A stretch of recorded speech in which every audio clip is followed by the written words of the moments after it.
ಮೋಸಗಾರ, ಪ್ರೀತಿಸಿ ಮೋಸ ಹೋದ ಮೋಸಗಾರ, ಅಣ್ಣ ಅತ್ತಿಗೆಯರನ್ನ ಕಳೆದುಕೊಂಡ ನಿರ್ಧಾರ. ನನ್ನ ಪ್ರೀತಿ ಅನುಸರಿಸಿದ ನನ್ನ ಮೇಲೆ ಕನಿಕರ.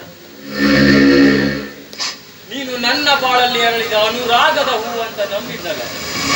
ಆದ್ರೆ ನೀನು ಯಾರೋ ಹೇಳಿದ ಚಾಡಿ ಮಾತನ್ನ ಕೇಳಿ ನನಗೆ ಮೋಸ ಮಾಡಿದ ಮೋಸಗಾತೆ ನೀನು.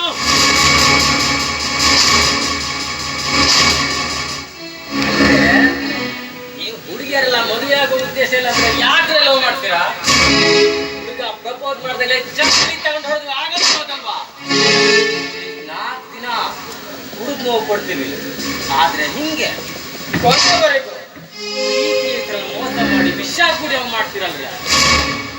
ನಿಮ್ಗೆಲ್ಲ ಫೇಸ್ಬುಕ್ ಅಲ್ಲಿ ವಾಟ್ಸಪ್ ಅಲ್ಲಿ ನಿಮ್ ಹೆಸರು ಹಾಕೊಂಡವನ ಫೋಟೋ ಹಾಕೊಂಡವನ ನೋಡ್ತೀರ, ಆಟಲ್ಲಿ ಮನಿಟ್ಕೊಂಡವನ ಅಂತ ನೋಡಲ್ಲ. ಅದಕ್ಕೆ ಮದುವೆ ಅಂತ ಬಂದಾಗ ಟೇಬಲ್ ಇಟ್ಟಿಟ್ಕೊಂಡಂತ ನೋಡಿ ಹುಡುಗಿ ಹಣೆ ಬರಣ ಎಷ್ಟು ಕಂಡ್ರೆ ಮನ್ಸಾರ ಪ್ರೀತಿ ಮಾಡೋ ನಮ್ಮನ್ನ ನಂಬಲ್, ಮೋಸ ಮಾಡೋ ಹುಡುಗನ ನಂಬಿ ಮೋಸ ಹೋಗ್ತೀವಿ. ನಿನ್ನ ನೀನ ಹೃದಯದಲ್ಲಿ ಎಲ್ಲಿಟ್ಕೊಂಡಿದ್ದೆ ಗೊತ್ತಾ? ನಾನೊಬ್ಬ ಕೊಲೆಗಾರ ಅಂತ ನನ್ನ ಪಕ್ಕನಿಂದ ಕೊಸೆ ಇಟ್ಕೊಂಡೆಲ್ಲ. ನೀನೊಬ್ಳೆ ಸುಂದ್ರಿ ಅಂತ ಅನ್ಕೊಂಬೇಡ. ನೀನ್ ನನ್ನ ಲೈಫಲ್ಲಿ ಇದ್ರೆ ಬೇಸಿಗೆ ಲೈಫಲ್ಲೂ ದೀಪಾವಳಿ ಬರುತ್ತೆ ಅನ್ನಿಸ್ತು ಮಾಡಿದೆ. ನಾನು ಇಷ್ಟಪಟ್ಟ ಯಾಕೆ ಸಿಕ್ಕಿಲ್ಲ? ಲವ್ ಬ್ರೇಕಪ್ ಆದೋನೆಲ್ಲ ಅಳ್ತಾ ಕುತ್ಕೊಳ್ಳಾಗಿದ್ರೆ ಈ ಭೂಮಿ ಮೇಲೆ ನೀರಿಗಿಂತ ಕಣ್ಣೀರೇ ಜಾಸ್ತಿ. ನಿಜವಾದ ಪ್ರೀತಿಯೆಲ್ಲ ಬ್ಲಾಕ್ ಲಿಸ್ಟೇ ಸೇರೋದು. ಪ್ರಪಂಚದಲ್ಲಿ ಪ್ರತಿಯೊಬ್ಬ ಹುಡುಗನು ತನ್ನ ತಾಯಿನ ತುಂಬಾ ಪ್ರೀತಿ ಮಾಡ್ತಾನೆ. ಜಗತ್ತಲ್ಲಿ ಅವನಿಗೆ ಮೋಸ ಮಾಡ್ತಿರೋ ಹೆಣ್ಣು ಅಂದ್ರೆ ನನ್ನವಳು ನನಗೆ 2ನೇ ತಾಯಿ ತರ. ಅವಳ ಹಠ, ಅವಳ ಮಾತು ಇದೆಲ್ಲ ಮರೆಯೋಕ್ಕಾಗತ್ತ? ಮರೆಯೋಕ್ಕಾಗಲ್ಲ. ಅವಳು ನನ್ನ ಜೊತೆ ಇದ್ದಾಗ ಎಷ್ಟು ಕಾಟ ಕೊಡ್ತಿದ್ದು ಅನಿಸ್ತಿತ್ತು. ಅವಳು ಬಿಟ್ಟೋದ್ಮೇಲೆ ತುಂಬಾ ಕಟ್ಟಿದ್ದು. ಹೀಗೆ ಬಾಳ್ಬೇಕು, ಹೀಗೆ ಬದುಕಬೇಕು ಅಂತ ನೀನ್ ನನ್ನ ಲೈಫಲ್ಲಿ ಇದ್ದೀಯೋ ದೇವರು ನಿನ್ನ ನನ್ನ ಹಣೆ ಬರದಲ್ಲಿ ಬರುತ್ತೆ ಗೊತ್ತಿಲ್ಲ. ನಿನ್ನ ಮೊದಲನೇ ಸರಿ ನೋಡಿದಾಗೆ ಗಾಯಗೊಂಡ ಹೃದಯವಿತ್ತು. ಸಂಸದಿನಿ ನೀನೆ, ಉಸಿರಾಡೋದು ಕಾರಣನು ನೀನೆ. ನಾನು ಚಿಕ್ಕವನಿಂದ ಎಲ್ಲ ಇಟ್ಕೊಂಡೆ ಒಂದು ನಾ ಬೇಡ್ತಾ ಇದ್ದೀನಿ ಅಂದ್ರೆ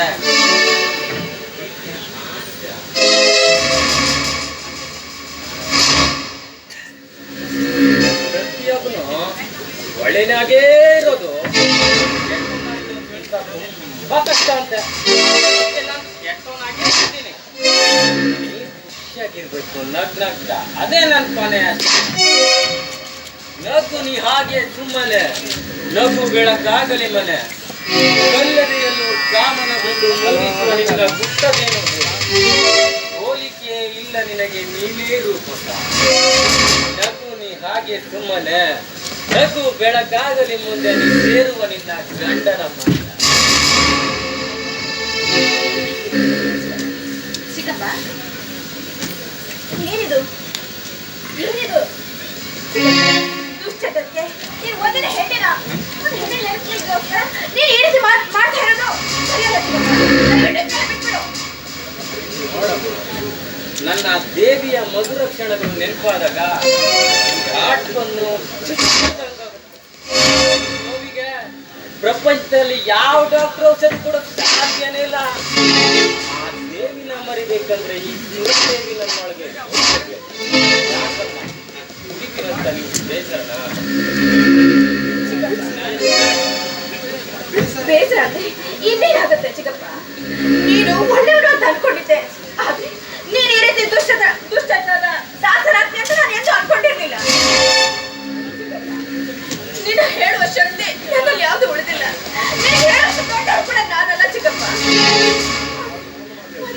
ಮಾತು ಹೇಳ್ತೀನಿ. ನನಗೆ ತಂದೆ ತಾಯಿನ ಕಳೆದುಕೊಂಡ ನನಗೆ ತವರೂರು ಅಂತ ಕುಡಿ ಇರೋದು ಅದು ನೀನು ದಯವಿಟ್ಟು ನಿನ್ ಕೈ ಮುಗಿದು ಕೇಳ್ಕೊಂತೀನಿ.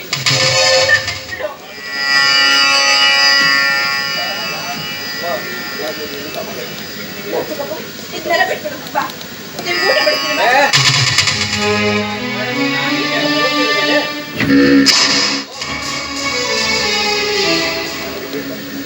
ಬಾಚಿಕಪ್ಪ, ನೀನು ಊಟ ಮಾಡ್ದೆ ಎಷ್ಟು ದಿನ ಆಯ್ತು ಏನೋ, ನಿನ್ನ ಮುಖ ಎಲ್ಲ ಬಾಡೋಗಿದೆ.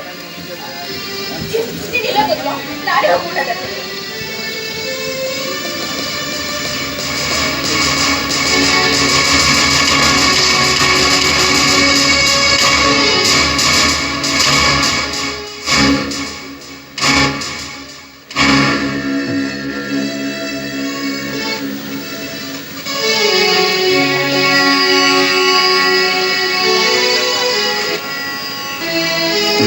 ಒಂದು ನೆನಪು ಎದೆಯಾಳದಿಂದ ಹಾಡಾಗಿ ಬಂತು ಆನಂದದಿಂದ.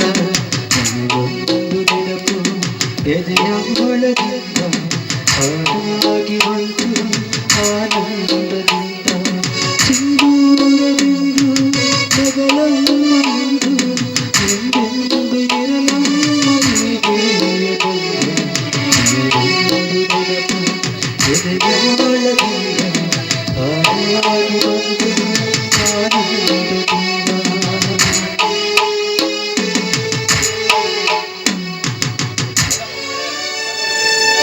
ಚಿಕ್ಕಪ್ಪನ ಮೇಲೆ ಅದೆಷ್ಟು ಪ್ರೀತಿ ನಿನಗೆ. ನನ್ನ ಒಳ್ಳೇದಕ್ಕೋಸ್ಕರ ಇಷ್ಟೊಂದು ಪ್ರತಿಫಲಿಸ್ತೀನಿ. ನಾನು ಕುಡಿಯಲ್ಲ. ಇನ್ನು ಮುಂದೆ ಈ ಮದ್ಯ ಸೇವನೆಯ ಜಾಸ್ತಿ ಮಾಡಲಾರೆ. ನೀನು ಈ ಮಾತು ಕೇಳಿ ನನಗೆ ಎಷ್ಟು ಸಂತೋಷ ಆಗ್ತದೆ ಗೊತ್ತಾ? ಇನ್ನೆಂದು ನೀನು ಕುಡಿಯೋದು ಬೇಡ ಚಿಕ್ಕಪ್ಪ. ನೀನು ಇದೇ ರೀತಿ ಇದ್ರೆ ನನಗೆ ಸಂತೋಷ. ಮೈಯೆಲ್ಲ ಸ್ನಾನ ಮಾಡ್ತೇನೆ. ಸ್ನಾನ ಮಾಡ್ಬೇಕು.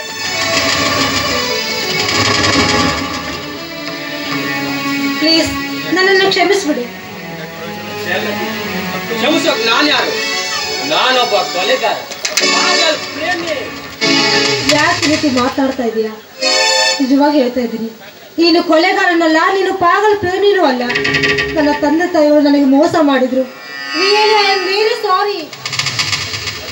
ಆದಿಮಾಮ, ನಿಮ್ಮ ಪ್ರೇಮ ಗೋಪುರ ಕೆಡವಲು ಮಚ್ಚಂದ್ರ ಹಾಗೂ ಅನುಶ್ರೀಯ ಡ್ಯಾಡಿಯವರೇ ಕಾರಣ. ಈಗ ತನ್ನ ತಪ್ಪಿನಿಂದ ಇವಳಿಗೆಲ್ಲ ಅರಿವಾಗಿದೆ. ದಾರಿಯಲ್ಲಿ ಬರುವಾಗ ನಡೆದ ಘಟನೆಗಳೆಲ್ಲ ಉಲ್ಲಂಕುಷವಾಗಿ ಹೇಳಿದ್ದೇನೆ. ಇವತ್ತಿನಿಂದ ಅನುಶ್ರೀ ನಿನ್ನವಳು.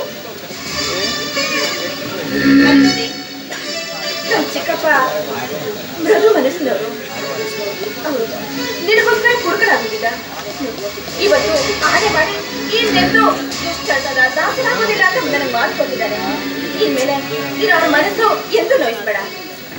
ಆಗ್ಲಮ್ಮ, ಅವ್ರಿಗೆ ದೇವರಣೆ ಮಾಡಿ ಹೇಳ್ತೀನಿ, ಅವ್ರಿಗೆ ಯಾವತ್ತೂ ನಾನು ಮೋಸ ಮಾಡೋದಿಲ್ಲ. ಆದ್ರೆ ನನ್ನ ಉಸಿರಿನವರೆಗೂ ಅವರ ಲೈಫಲ್ಲಿ ಇರ್ತೀನಿ. ತಂಗಿ ಅನುಶ್ರೀ, ಪ್ರೀತಿ ಪ್ರೇಮ ಕೇವಲ ಆಕರ್ಷಣೆಯಾಗಿರಬಾರ್ದು, ಅದನ್ನ ಅರ್ಥೈಸುವಂತ ಸ್ಫಟಿಕ ಮನಸ್ಸಿರಬೇಕು. ಆವಾಗಲೇ ಅದು ನಿಜವಾದ ಪ್ರೀತಿ ಅನ್ಸೋದು. ಮಿತ್ರ, ಕೊನೆಗೂ ಆ ದೇವರು ನಮ್ಮ ಪ್ರೀತಿಗೆ ಗ್ರೀನ್ ಸಿಗ್ನಲ್ ಕೊಟ್ಟಿದ್ದಾರೆ. ನಮ್ಮ ಪ್ರೀತಿಗೆ ಗ್ರೀನ್ ಸಿಗ್ನಲ್ ಕೊಟ್ಟಿದ್ದು ಕೌಶಿಕ್ ಮಾವ. ಅವ್ರು ಬರ್ದೇ ಹೋಗಿದ್ರೆ ಅವರೆಲ್ಲಿರ್ತಿದ್ರು, ನಾವೆಲ್ಲಿರ್ತಿದ್ವು. ಮತ್ತೇಕೆ ತಡ? ಆದಿಮಾವ ಹಾಗೂ ಅನುಶ್ರೀಯ ಗಟ್ಟಿ ಮೇಳಕ್ಕೆ ಸಿದ್ಧತೆ ಮಾಡೋಣ. ಮದುವೆನಾ? ಸ್ವಲ್ಪ ದಿನ ಹೋಗ್ಲಿ. ದಿನಗಳಿದ್ರೆ ನಿಮ್ಮ ಮಾವ ಮುಂಗೋಪಿ, ಉಗ್ರ ಪ್ರತಾಪಿ ಅಂತೆ. ನಿಮ್ಮ ಮದುವೆನೇ ಸ್ಟಾಪ್ ಮಾಡಬಹುದು. ಅದಕ್ಕೆ ಇದೇ ಸುಸಮಯ. ಆ ಗೌಡರಿಗೆ ಅರಿವಿಲ್ಲದಂತೆ ದೇವರ ಗುಡಿಯಲ್ಲಿ ಇವರಿಬ್ಬರ ಮದುವೆನ ಮಾಡಿ ಮುಗಿಸೋಣ. ನನಗೂ ತುಂಬಾ ಅರ್ಜೆಂಟ್ ಇವೆ, ಆದ್ರೆ ನಾನು ಎಲ್ಲೂ ಹೋಗೋದಿಲ್ಲ. ನಿಮ್ ಜೊತೆಲೆ ಇಲ್ಲೇ ಇದ್ಬಿಡ್ತೀನಿ. ಮೊದಲು ಎಲ್ಲರೂ ಊಟ ಮಾಡುವಂತೆ.